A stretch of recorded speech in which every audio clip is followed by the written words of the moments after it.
Welcome back. I keep saying that, but hopefully with this layout, I'll be able to figure out something with a little bit of consistency. As you read by the title, we are going to be going over every single Travis Scott song. Now, I'm going to preface with a little bit of an asterisk that I'm not going to be covering songs of Owl Pharaoh, which I find that while it's the start of Travis's career, it's a fairly mediocre project, and I don't feel like giving out C's and D's. But I will give honorable mentions to Uptown and Hell of a Night. I also won't be going over all of the singles because I don't want to be here for like 4 hours. But what I will be covering is Days Before Rodeo, Rodeo, Birds in the Trap, Sig McKnight, and then we're going into Astroworld. Maybe we'll cover Utopia whenever it drops, if it ever drops. So, I'm going to turn the board over here and we're going to get started. So, as you can tell, this is new and it's going to take me a little bit to get used to of using this. So I have very thin markers as of right now. I'm going to get thicker ones, but we're going to rock with this for now. So as you can see, or as you maybe cannot see, I have an S tier ranking up here. I have A, I have B, I have C, and then I have the D tier here. Now I don't have anything lower than that because I don't think Travis really has any kind of song or any kind of material that goes below a D. I always think that Travis does have some redeeming qualities with each and every track. There will be some deer tier songs, though.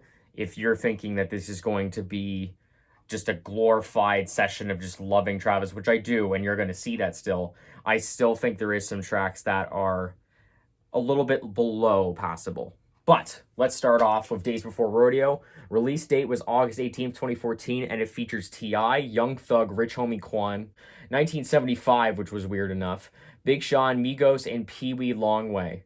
And the album of the year rankings are interesting because I always like taking the critical and also general consensus of what the album was, either over time or actually at the point of release. So the critic score is usually more with album of the year. It's more contained to when the album was released. And according to this, album of the year gave it a 64%, so a 6.4 out of 10 technically. The user score was a 7.4, which I consider a little bit low considering the acclaim or like the public acclaim that this album has, or mixtape actually. And it was a perfect time to release it in August 18th, 2014, just in the peak of the summer. And reading through the comments, because I listened to this on YouTube, obviously, and seeing that there's a lot of nostalgia, there's a lot of sentimental value, there's a lot of memories that are captured in Days Before Rodeo, which is unfortunate because I may start crushing some dreams with some of these tracks, but we will get there when we get there. But let's start off with Days Before Rodeo / The Prayer. And I'm just going to keep it as The Prayer. I'm going to try to write as big as possible. But I think The Prayer is a very solid start to Days Before Rodeo. I love the production.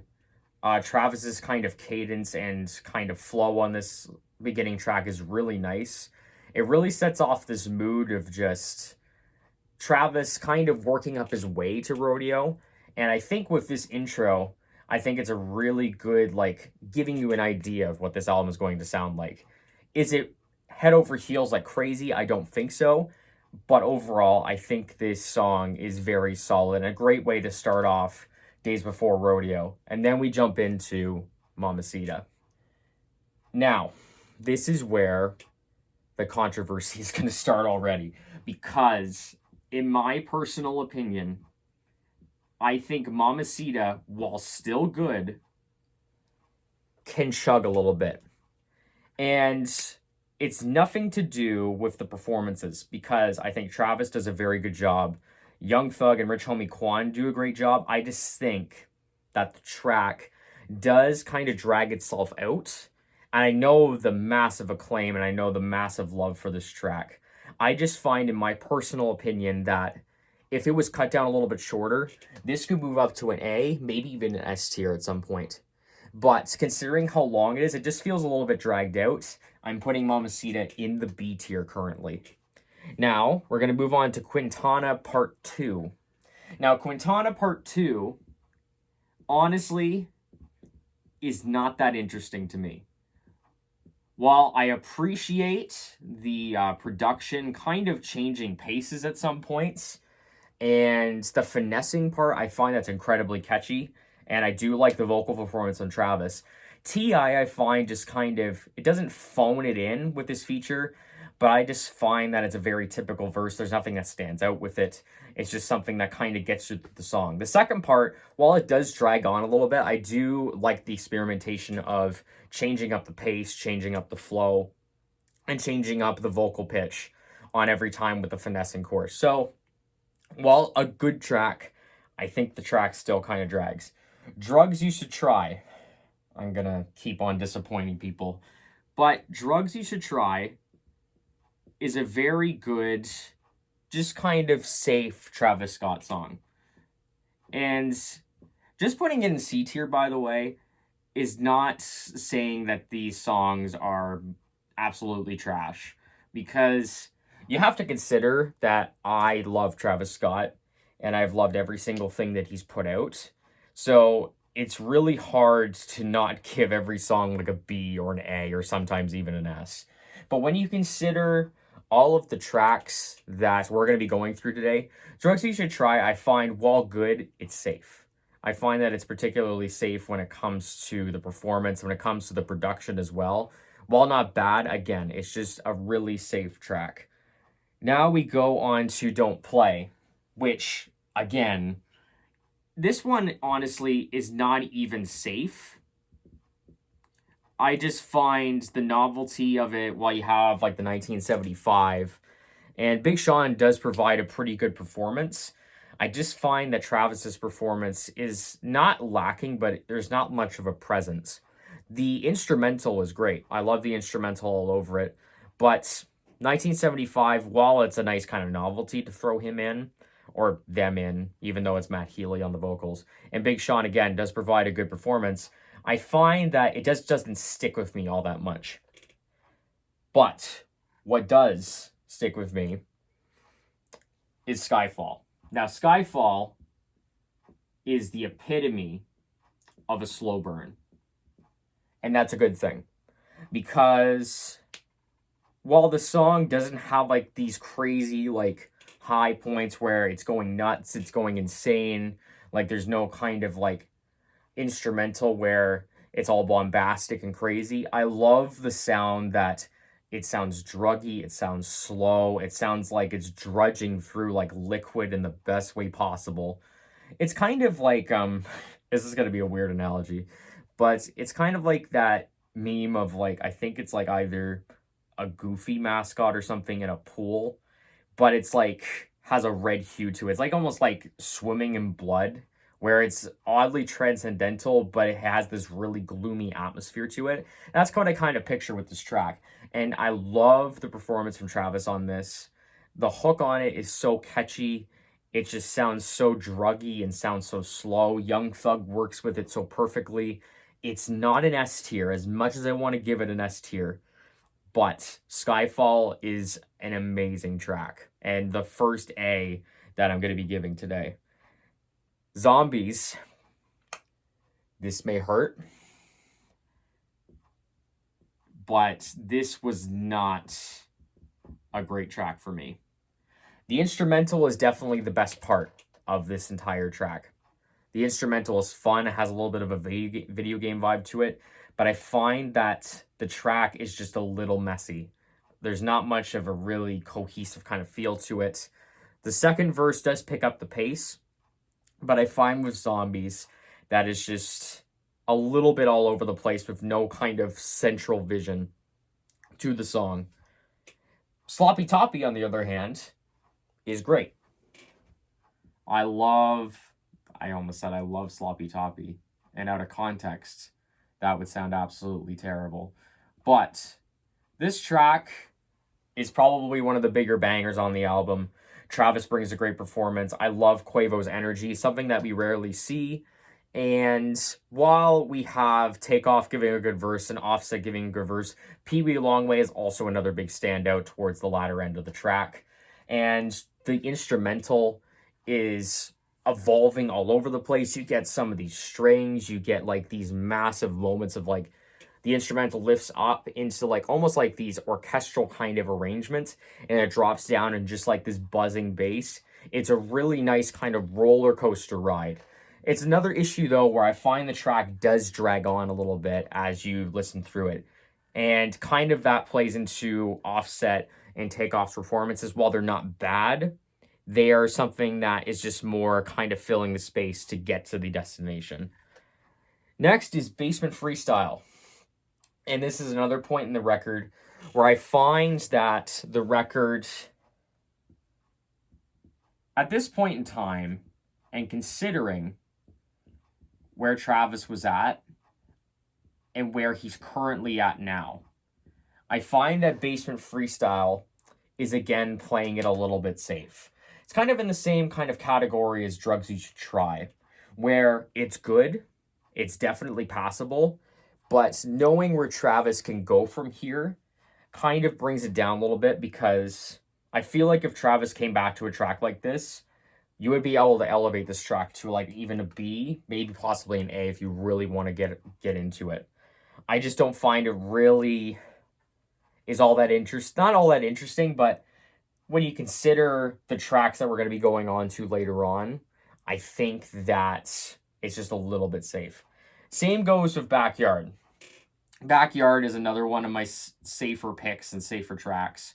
I can't believe I'm doing this because I am just asking for people to hate me.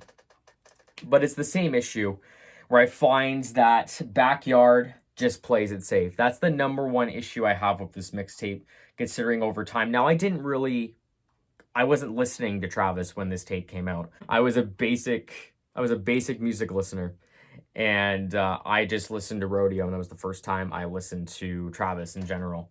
So I didn't grow up with Days Before Rodeo. So if you're seeing that I'm not really having sentimental value with this album, it's because I didn't really kind of listen to it before. I imagine listening to this and moving on to Rodeo would have been an absolute just mind-blowing experience. But just me looking at this by itself, the number one like culprit is that it plays safe. And Basement Freestyle and Backyard are just kind of a symptom of me just thinking that it's kind of playing it safe. Not a bad track. I'm going to preface that.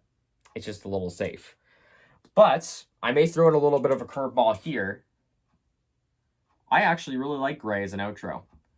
It's kind of like, not Skyfall, but it's slower, but it has a little bit more of an upbeat feel to it.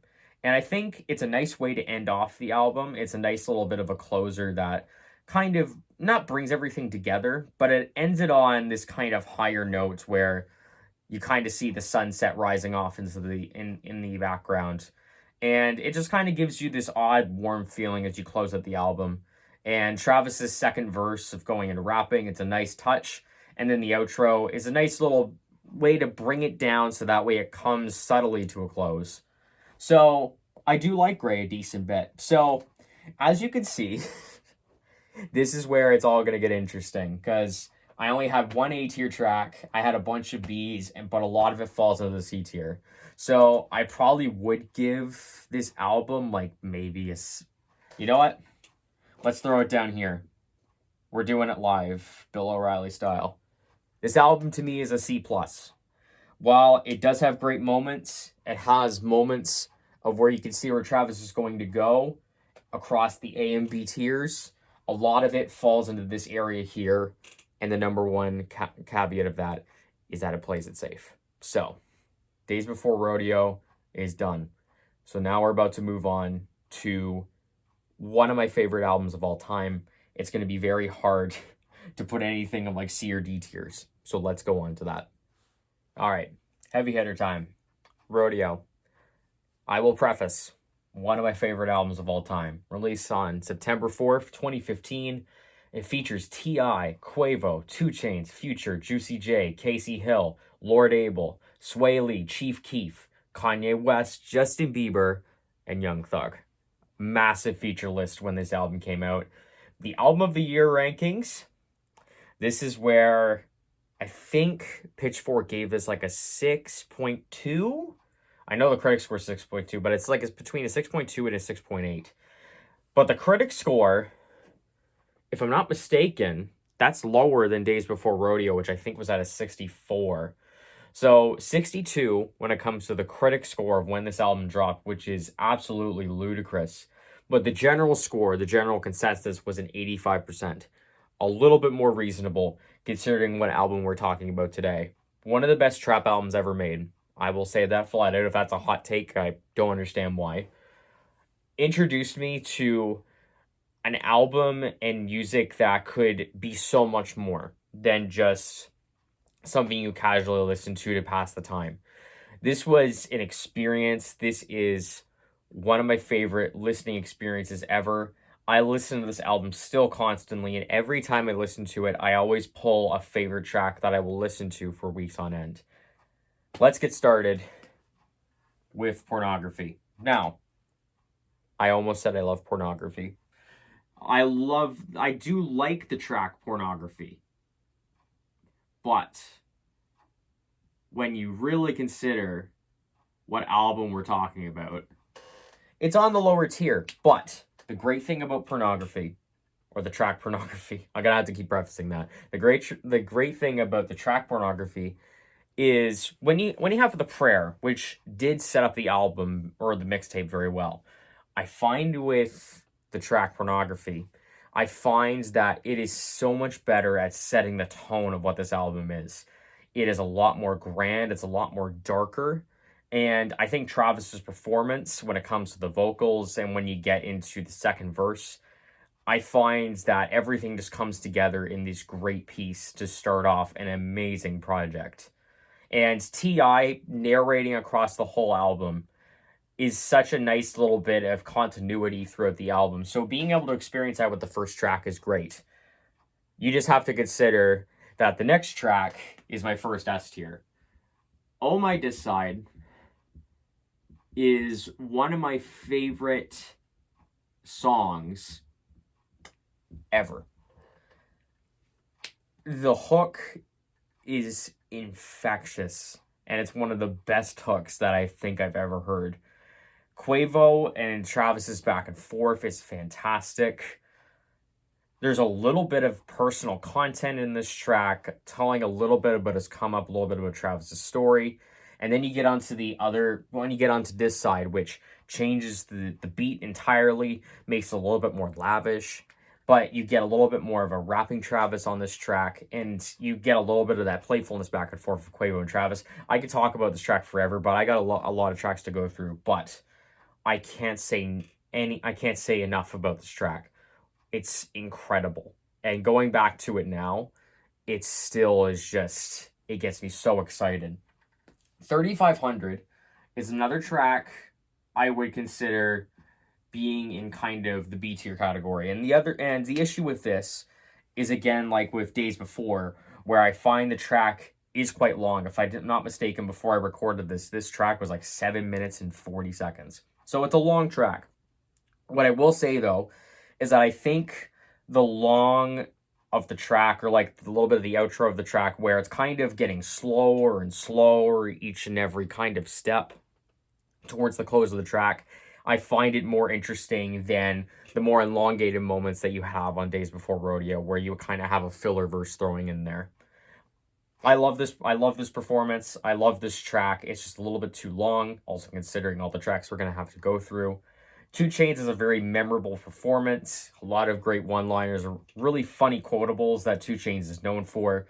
Future is just melting on the instrumental in the best way possible. Travis is having a little bit more of that rapping delivery. All around, it's a very good track. Wasted is a tough one because I really like Wasted.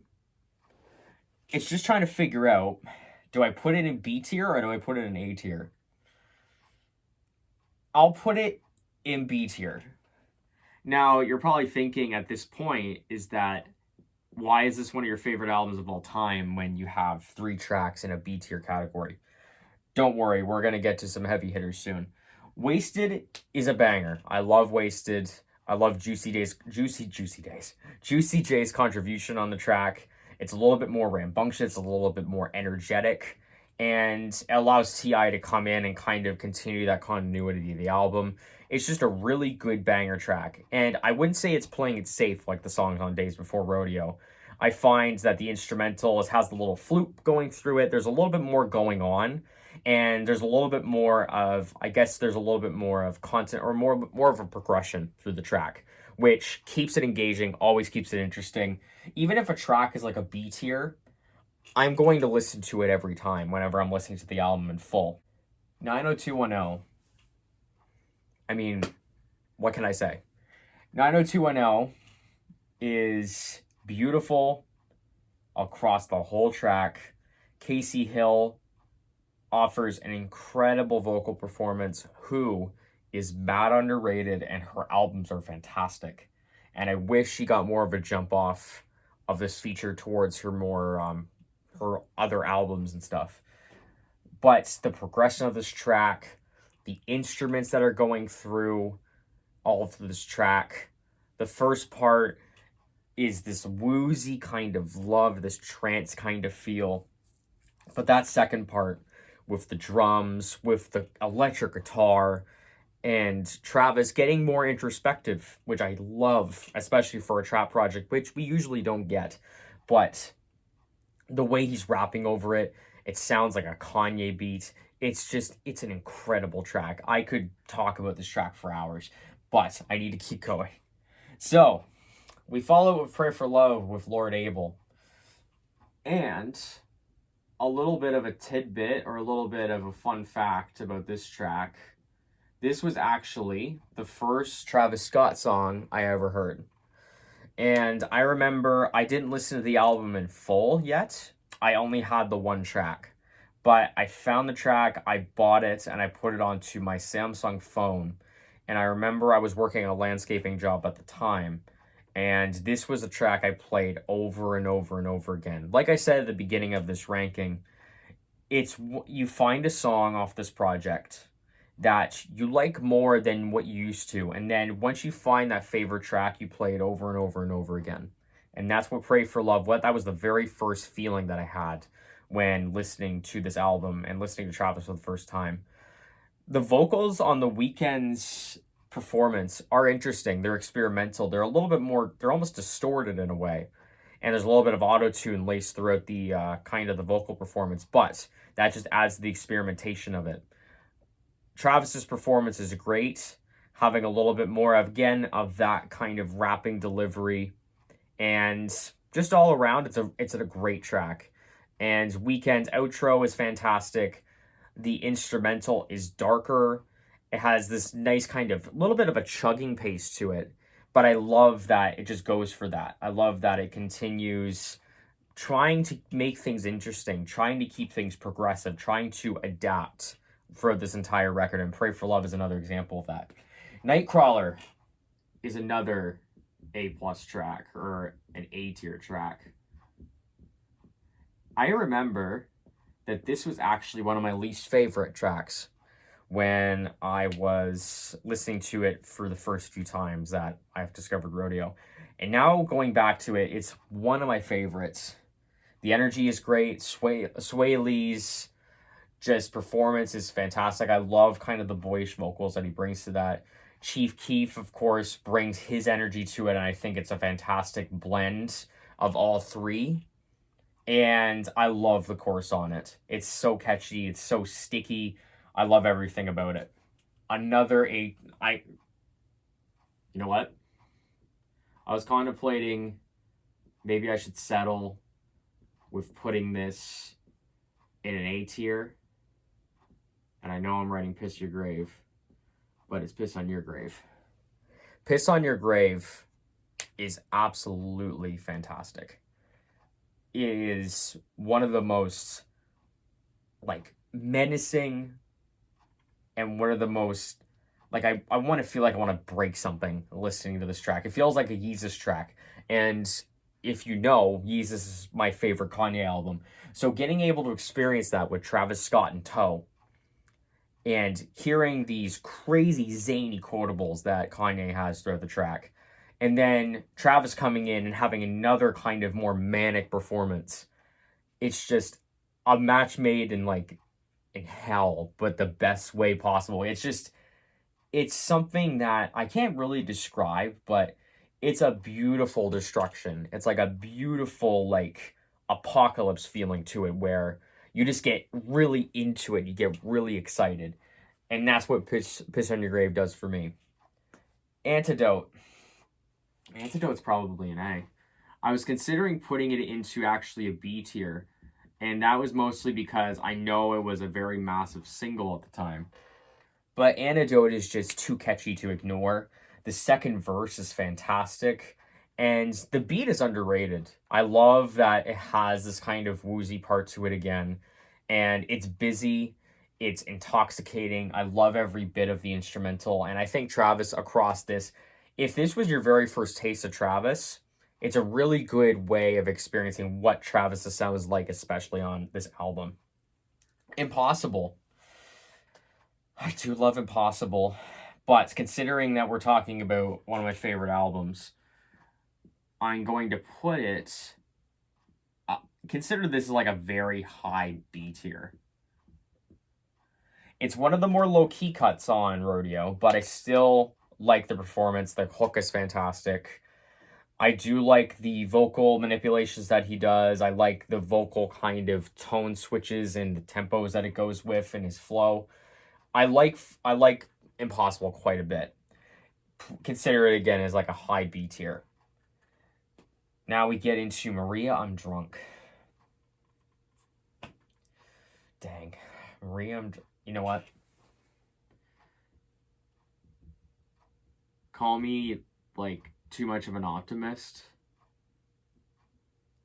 but I love this album to death.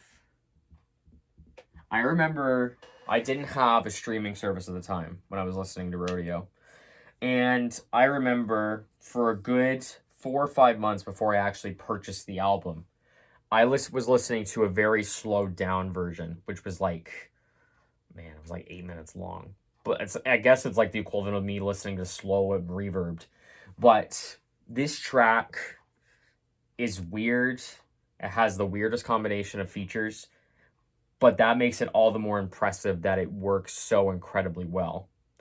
It's another one of those woozy kind of tracks. It kind of is reminiscent, even down to the feature of like Skyfall, where it's like a slow burn. There's not really any of these crazy high points, but the song as a whole is such an incredible package that it creates this amazing atmosphere. It creates this kind of dour, but also kind of beautiful atmosphere to it. Maria, I'm Drunk is fantastic. Flying High. Dang. This is a hot take, probably. I wouldn't be surprised if people put Flying High as like a C, or sometimes maybe even a D tier. But Flying High is a fun track. It's a fun party song. Toru Iwao does a really nice performance. I like the instrumental on it. I like the energy it brings. It's a nice pick-me-up. It's like the equivalent of like Gray off Days Before Rodeo, where it's a lot more of an uplifting kind of song, but it doesn't sacrifice the overall cohesion and sound of what this album was trying to do. I Can Tell... I Can Tell. I feel bad putting in here. But I find that this one is probably the least interesting song on the album. And it's not for saying that it's a bad track, because I find that this is where Travis is rapping the most. He's changing up the flow the most. But I find the beat is not all that interesting. Towards the latter end, towards the outro, it does get a lot more interesting. But I find that this song, while it does keep to the cohesiveness of the album, I find that it just doesn't do as much for me as other tracks would. So that's why I'm putting I Can Tell here. But Apple Pie... Apple Pie is one of my favorite songs, so I guess I'm going to have to put it into S tier, which is probably another hot take. But Apple Pie is another one of those uplifting tracks. The introspection is there. The hooks, the catchiness is there. And it has a really amazing instrumental. The second part, where you get like these vocal ad-libs where Travis is going off rapping, it's amazing. I love Apple Pie as a closer. It does bring the album to a very nice close. and it just really caps off just one of my favorite albums ever. Now, it wasn't listed on Genius, but I want to throw in the bonus tracks because I do believe that they add something to this album where most deluxe versions I find don't add much. I find that this deluxe adds some two amazing and one track that is absolutely amazing. So, Okay Alright with Schoolboy Q.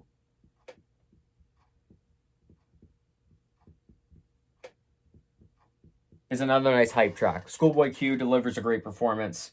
Travis delivers a great performance, a little bit more of just on the rapping side, not much auto-tune on it. But Okay Alright is a nice added to Rodeo. Also, the way that Okay Alright just ends is beautiful. I love the ending of this track. It's probably my favorite part. And then it leads into Never Catch Me. Which, my goodness. Which may be another hot take or another thing. It's just like, why is this up an S tier? Like, it doesn't make any sense.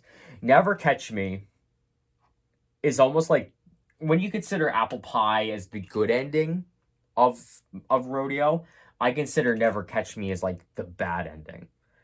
But not like in the ways like the track is bad. Obviously not. I think that it adds a more villainous kind of ending to this album. I love the verse on this. I love the sound that it brings. It's probably the darkest sounding song on this album. It's a little bit more slower, but Never Catch Me is an amazing way to add on to a deluxe. It makes the deluxe worth it. And I know that I don't think the basic or like the kind of standard version of this album doesn't exist anymore. But knowing that these are added on to it, Never Catch Me and Okay Alright, they're great additions. Because with deluxes, a lot of deluxes I find kind of fall into the C and D range, where I find that they really don't add much. Maybe you get one or two tracks that you can bump or whatever. But I like that you get two incredible tracks to add on to an incredible album. So, goodness sakes. Now that I've broken it down, now to give it like a letter score or a letter rating to this thing, I've got 1, 2, 3, 4, 5, 6 S tiers. I'm gonna give it an A. And it's so close to an A plus. If I can tell it's still a good track, but if I feel like if I Can Tell was elevated just a little bit more, this would be an A plus album. And maybe if Okay Alright, even though it's part of the deluxe, if Okay Alright maybe wasn't part of the album, maybe it was a single, maybe it would add on a little bit more. Maybe if you threw Apple Pie maybe in the middle, or maybe if you were to replace Apple Pie with Flying High, or maybe replace, I have no idea how to make this album better, because I love this album to death. But I think A is a pretty good rating, even though people may say that it's either overrating it. But I've had this album for so long, and 2015 I consider is one of the best years in music in general. So having this come out, it just blew my mind, and I still listen to this album to this day. I have it on record. I have it on vinyl. I'm gonna have to display it. But what a great debut album this was. And it's still impacting to this day. It's still incredible to listen to, and I don't think it's an album that's ever going to age. Now we go on to Birds in the Trap. Future me here. So, unfortunately, my first take of the Birds in the Trap Sid McKnight ranking, the audio decided to kill itself. So, I am going to just re-record this really quick just to get it out there. I do have a couple of changes in my ranking anyways, so it works out perfectly. So, we have Birds in the Trap, Sid McKnight, which was released on September 2nd, 2016. And the features this time around were pretty stacked. So it was Andre 3000, Kid Cudi, Black Youngsta, Nav, 21 Savage, Kendrick Lamar, Bryson Tiller, Quavo, Young Thug. Kate Forrest isn't credited on Guidance, but I know he's on there. And The Weeknd, of course. And the Album of the Year ratings are interesting with this one. So, if you look at the critic rating, I believe this is the lowest rated studio album from Travis at a 59%. The general rating is a 67. So the major consensus of this album is it was following up Rodeo, which was a major success, and a lot of people considered this a major step down because I remember the general rating for Rodeo was an 85. So it's a considerable drop off, which I kind of see, but I also don't. So let's get into the ratings really quick. Starting off with the first track, The Ends, which features Andre 3000. So I really like The Ends as an intro. I think it's very good at establishing the mood of this album. It's not the best Travis intro, but I think what makes up for it going into the B tier is the Andre 3000 verse, which is packed with a lot of lyricism, as always with Andre's kind of verses. Travis does provide a nice kind of melodic beginning to this verse, and the sound of this album is a little bit more darker by the sounds of it. And honestly, that's not a bad thing. I don't mind having a darker setting of this song. Does it like set the tone of the album as good as like a Pornography or any tracks we're going to be going into?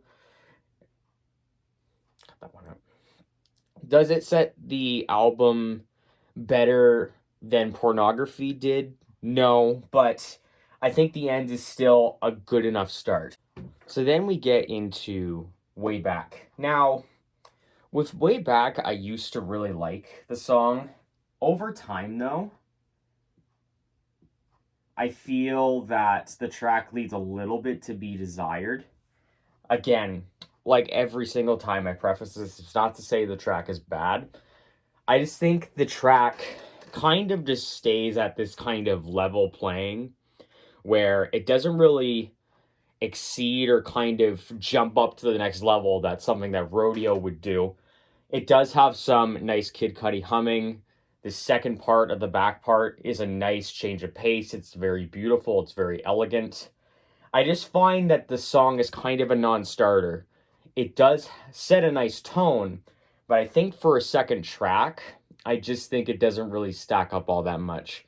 And I find it does suffer from a little bit of Rodeo fatigue, considering that All My Diss Side was a two-parter. And then we get to Coordinate. Now, this was another track that I wasn't a huge fan of upon first listen.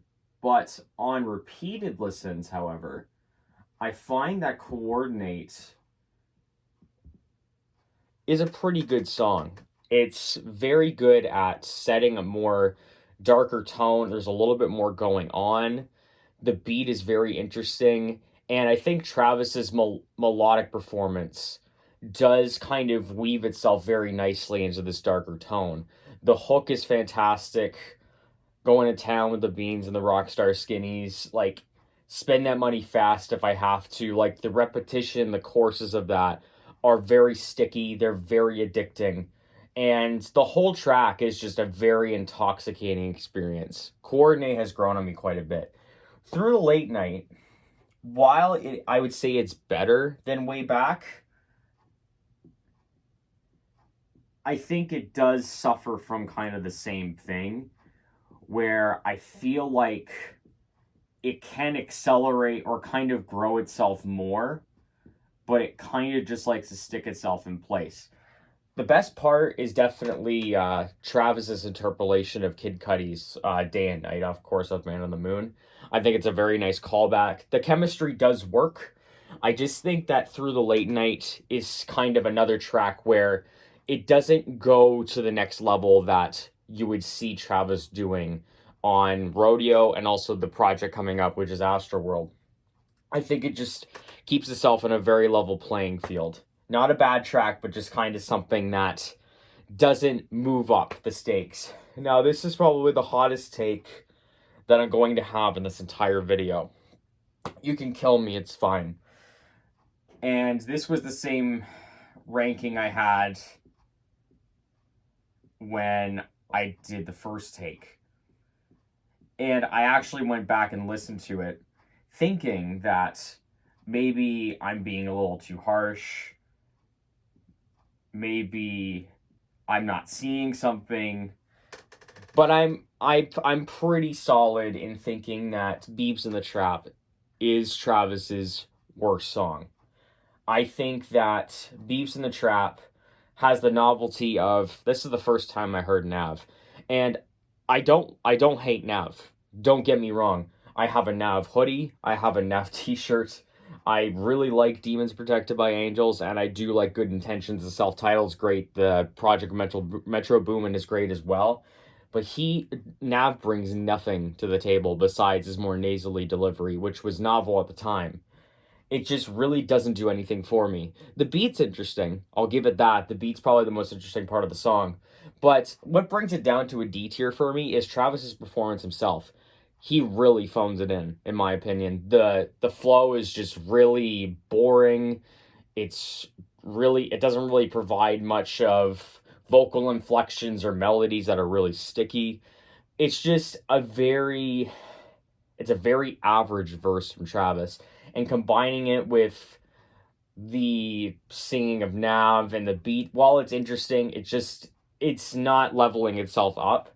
I just find that Beeps in the Trap is Travis's worst song because it's just really boring. And every time I do listen to this album, I legit do skip this song every time. Probably a hot take, but I could care less. But let me redeem that for you very quickly with SDP Interlude, which I think is an S tier track. Even though it's an interlude, even though Travis is not all that present on the track, I think Travis works himself in a unique way on this track of being part of the instrumental through his vocals, which is a very interesting trait that Travis has had across his whole albums. But SDP Interlude, I think, showcases it the best, where the beat's incredibly woozy and intoxicating. It's just makes you float in a way. And I think Travis's vocal performance kind of plays into that. It kind of just melts inside the instrumental and just makes it just this really like druggy and kind of liquid experience, like a floating kind of feel, but it's the best way possible for doing that. And to follow up with SDP Interlude, honestly, Sweet Sweet is another S tier track for me, which it's not a track that elevates the sound. It's not a track that is to the caliber or to like going to the crazy lengths that like a 90210 would do. But what I like Sweet Sweet for is that it's just incredibly catchy. The hook is fantastic. And the beat also carries on from SDP Interlude into something that's this weird kind of dark, like I don't even know how to describe it, but it was really good at providing this really nice vibe and nice kind of atmosphere, but it also picks up the pace, so it's engaging, it's interesting without kind of sitting in this slower kind of tone. It keeps up the pace to make it interesting, but then it also brings it back with this nice sound that really just makes you have a floating kind of experience. So I really mess with that. Outside is kind of where we go back down into this range. Now, I do absolutely love 21 Savage now, and I Am Greater Than I Was. Probably my favorite project from him. Her Loss is fantastic, all this kind of stuff. But this era of 21 Savage was very hit and miss, mostly because he wasn't really using his vocals honestly to the best of his abilities. He wasn't really inflecting all that much, even though 21 Savage still keeps that very monotone kind of sound.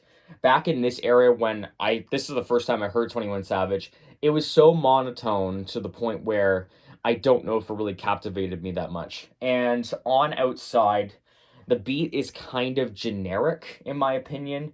Travis brings a decent verse.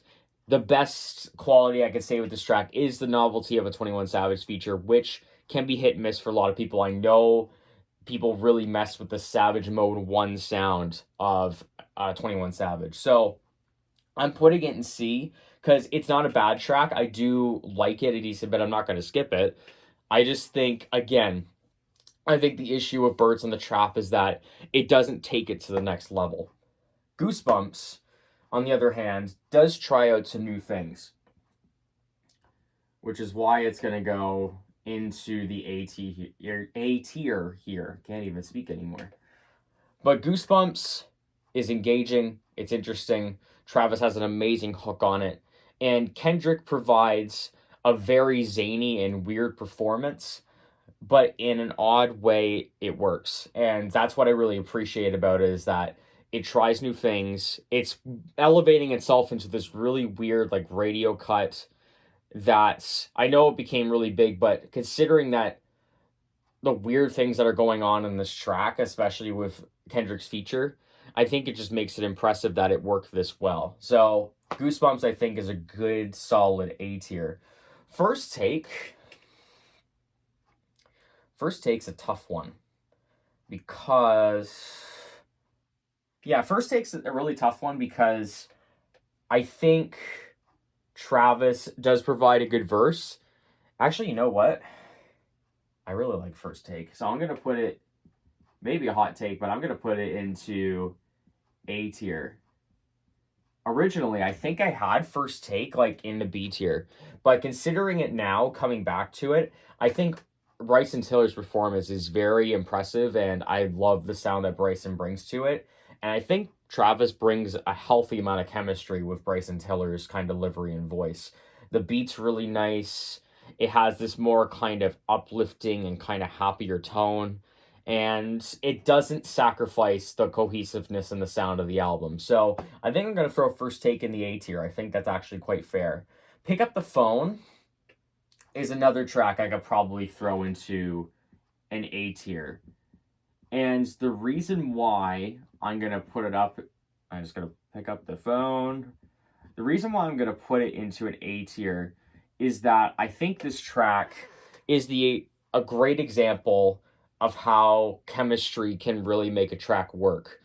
I think all three of them, Quavo, Young Thug, and Travis, have an absolutely perfect chemistry together. They've crafted a really great song, and it has these nice instrumental points towards the end. And I think all three of them, again, just provide a healthy amount of chemistry that works so well across the track. It's a very quality sound. There's no one's slumping on their verse. No one's just kind of phoning it in. Everyone's working together in unison, and it's working out very nicely. Now, Lose kind of dips down again. And it kind of has the same feel to me as First Take does. But I find with Lose, since it's a solo track, it's slower. It just doesn't do anything for me, unfortunately.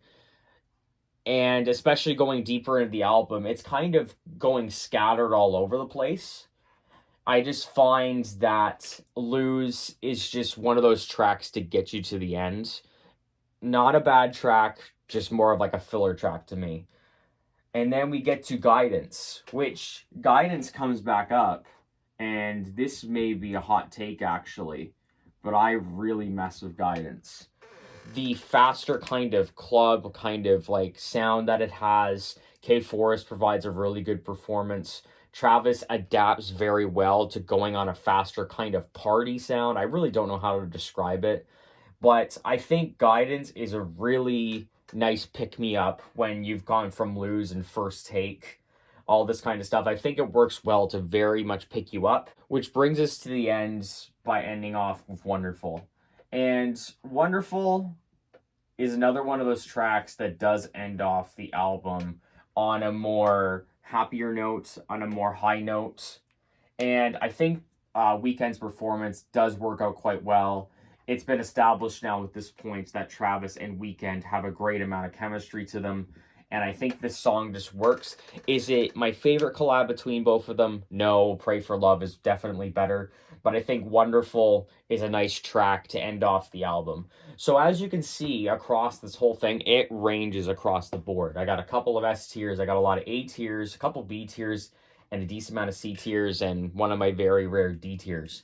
So it's really hard to gauge what I would give as a letter rating for this thing. It's very hard to gauge what I can give as a letter grade because it is so all over the place. Because you have 1, 2, 3, 4, 1, 2, 3, 4, 5, 1, 2, and then S tiers. What I'm gonna do is I am going to give it, I think a B is fair, because while it's still a pretty good album, it is a decent step down from what Rodeo was doing, and I understand that you want to capitalize on the success of Rodeo because it did so well. Whether the project was rushed or anything like that, it's still quite impressive that you get a B tier album considering that it was very shortly after Rodeo, even though it was a year. In music terms, sometimes when you're creating the process of an album, in my head, it's usually a 2 year cycle, which is changing, evolving drastically. But in 2016, I think the 2 year album cycle was something that was more expected. So to kind of jump back into the Travis sound so quickly and still get a result like this and get a B tier, I think is quite impressive. So there's still some great tracks on here. There is some duds in my opinion, but overall, I think Travis did provide a good follow-up to Rodeo, just not to the heights of what Rodeo did. So now we're finally going to move on to the last one, which is Astroworld. And last but not least, we've got Astroworld, the most recent Travis Scott project. It was released August 3rd, 2018, so keeping again with that August to September timeline. The features are absolutely stacked, and there's so many of them. Frank Ocean, Drake, Sway Lee, James Blake, Kid Cudi, Philip Bailey. I don't know who you are, but thank you for Stop Trying to Be God. Stevie Wonder, Juice WRLD, Pharrell. I never knew he was on Skeletons. Tame Impala, Lord Abel, Sheck West, 21 Savage, Gunna, Nav, Quavo, and Takeoff. Now, the album of the year ratings. According to critics, this is the best Travis Scott album, sitting at an 83%, and the general score is at a 78. So, with kind of the last album, which was Birds in the Trap, considering the general score has jumped up pretty considerably, this was considered a true return to form for Travis. And starting off, I think Stargazing is the best Travis intro to date. The beat is insane. There's like 3 different beats on this thing. It's so catchy. The experimentation is back and better than ever. And I think Travis just really encapsulated this theme park, this out of this world kind of theme park experience right on the first track. It just comes swinging out the gate. It is not taking any prisoners. It's not playing it safe. It's just going all out. And that's what I love Stargazing for. Carousel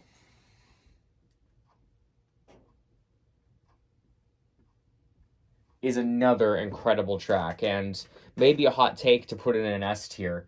But the beat, how it kind of swirls around like a carousel, the beat is insane. Frank and Travis, well, they had the track Lens, which kind of didn't really show the chemistry all that much, in my opinion. But with Carousel, it's just a beautiful back and forth. And it's so trippy. It's just full of trance. It's fantastic. I love the kind of mood that it sets. It keeps that energy going, but also kind of brings this kind of, again, transcendental quality to the track. Sicko Mode. Would you prefer Mo Bamba or Sicko Mode? Personally, I would pick this, but it's fine with Mo Bamba. Sicko Mode has been played to death. It's been memed to death. I know there is Dicko Mode. I know there is Sicko Mode 2. I know that's a YouTube poop that someone has made that I absolutely love. But Sicko Mode is an incredible track. 3 beats. The reason why it's not an S tier is that I am not a huge fan of the last beat where kind of Drake has his full verse. I mean, it's good. I like the beat still. But it's Tay Keith, and honestly, at this point in Tay Keith's career, when he was kind of just popping off after Look Alive with Block Boy, his beats sound all the same. And of course, you have that kind of sound that he's known for that plays throughout this track. I just find the beat, it's just coming kind of played out, especially from Tay Keith part. But Travis does well across all 3. Drake brings a really memorable performance out like a light, all this kind of stuff. He brings the memorable quotables, even though they're not like the most heady things in the world that get stuck in your head. 3-track run is absolutely fantastic. And R.I.P. Screw is a great way to come down from the crazy ride that is the first 3 tracks. R.I.P. Screw is a very mellow. It's probably one of the more happier sounding songs. It works out very well. Sway Lee does provide some really nice backing vocals and kind of weaves in the instrumental very well. Stop Trying to Be God. This is tough because Stop Trying to Be God has so many amazing... You know what?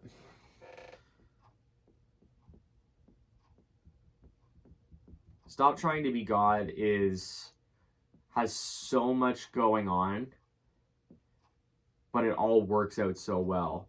And the hums that start off, Travis's verse is great. And then you get James Blake singing over Stevie Wonder harmonica, which you couldn't tell me that could ever happen. And not to mention that it is absolutely beautiful. I love every part of it. So Stop Trying to Be God, I'm going to put an S tier. No Bystanders, I'm going to throw in an A tier.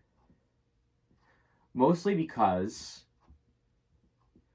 it brings back rapping Travis.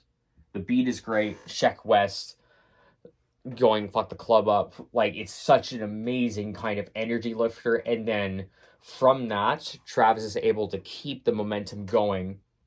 Even when he slows it down in the last verse, I think the energy, it brings it all the way back up to 11 again. And then it just goes, and goes. And of course, like, Juice WRLD's hook is great. R.I.P. to Juice WRLD, because one of my favorite hooks from him, to be honest. Going into Skeletons. Just for the Kevin Parker production alone, I could put this in an S. Dang. But I'm going to throw in an A.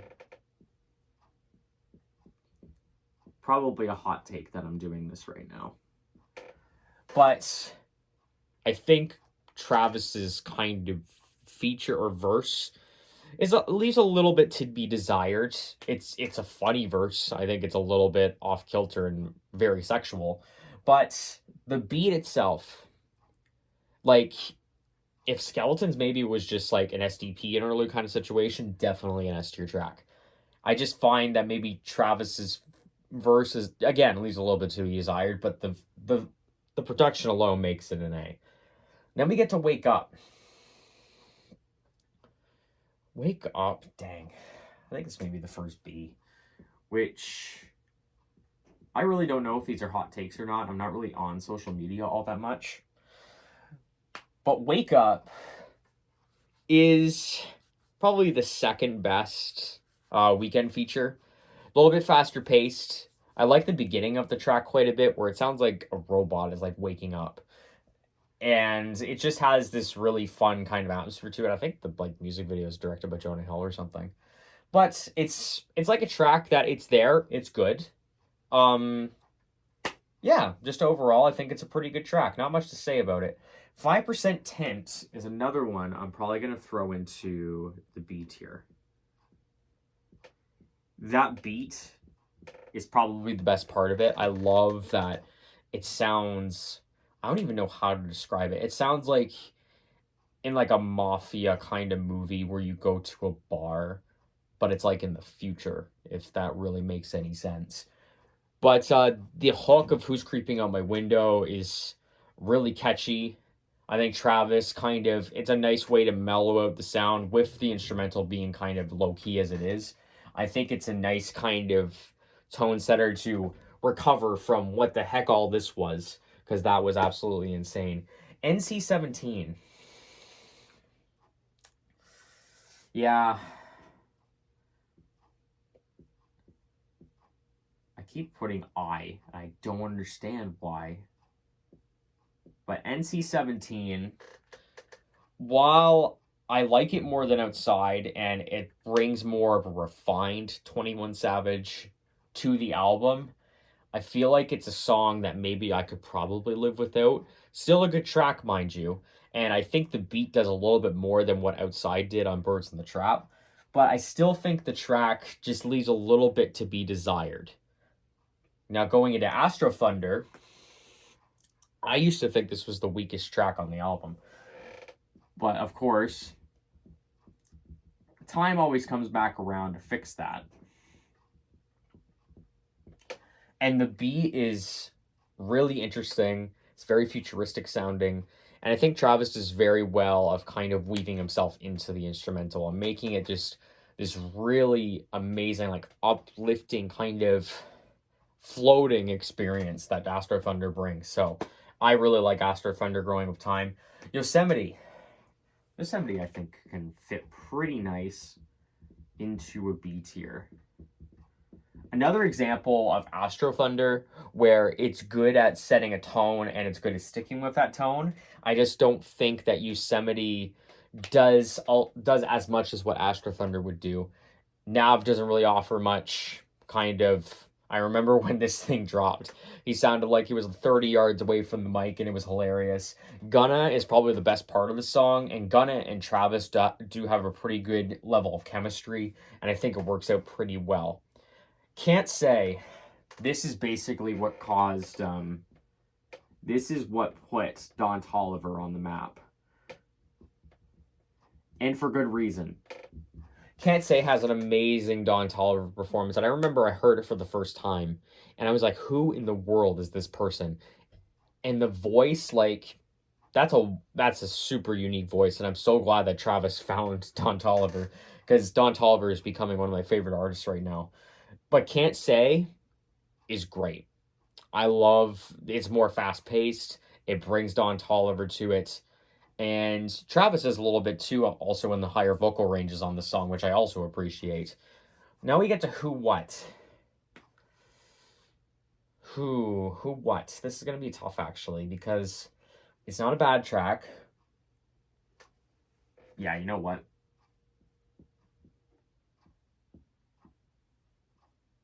It's another track that you could do a little bit more with, and I think it will work out better. The Quavo's verse and Takeoff's verse are good. They do add a little bit more to it. I think Takeoff probably has the best part of the song.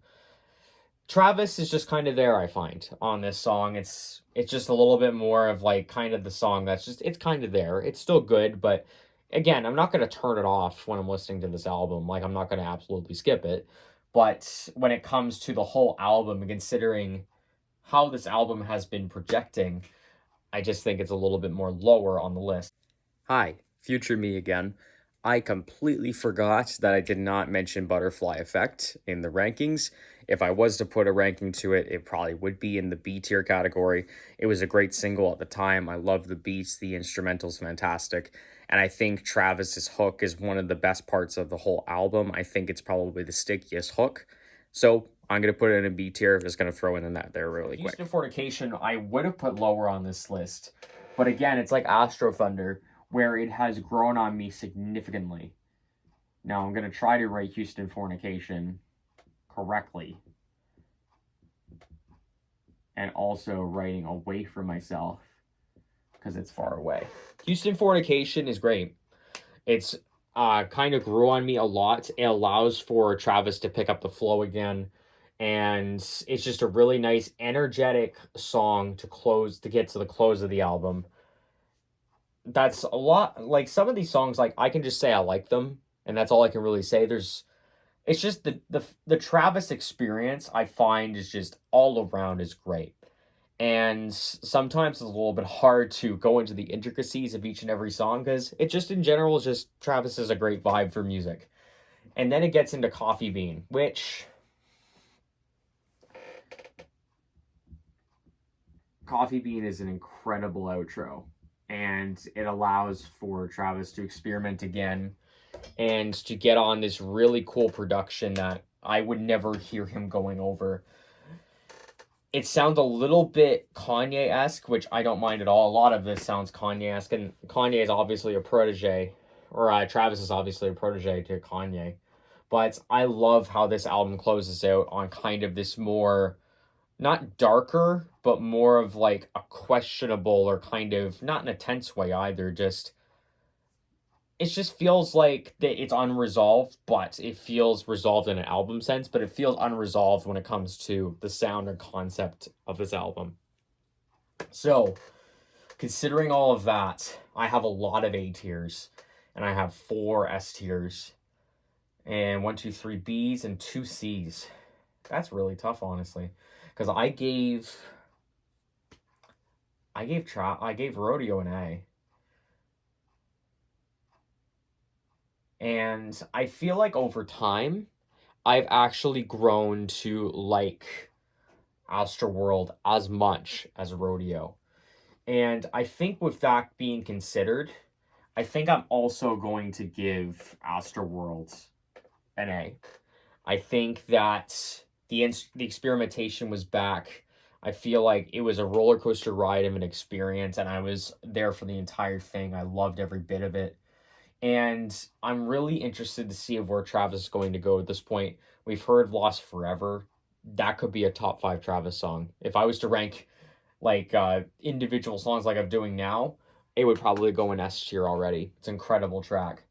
It's going to be really interesting though to see where Travis goes from here, because I really want to know, like, are we seeing, as we just got off the Metro Boomin album, are we going to get Astroworld the sequel, or are we going to get in something entirely different, which I'm kind of leaning towards that, but the singles that have been put out, and also kind of what we've seen on Metro Boomin and all this stuff, kind of indicates the otherwise. But that's all my rankings for Travis Scott. I'm hoping that this format worked out. If my writing is too small, I'm so sorry. I'm getting used to this.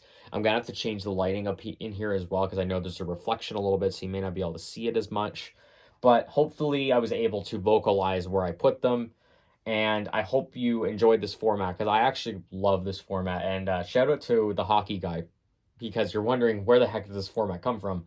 I watch the hockey guy all the time, and this is how he does his videos. And I find it's very interactive instead of just sitting at a computer screen and just dragging things over. I think writing things out adds a little bit of suspense, but also makes it a little bit more interactive for myself and also for the viewer.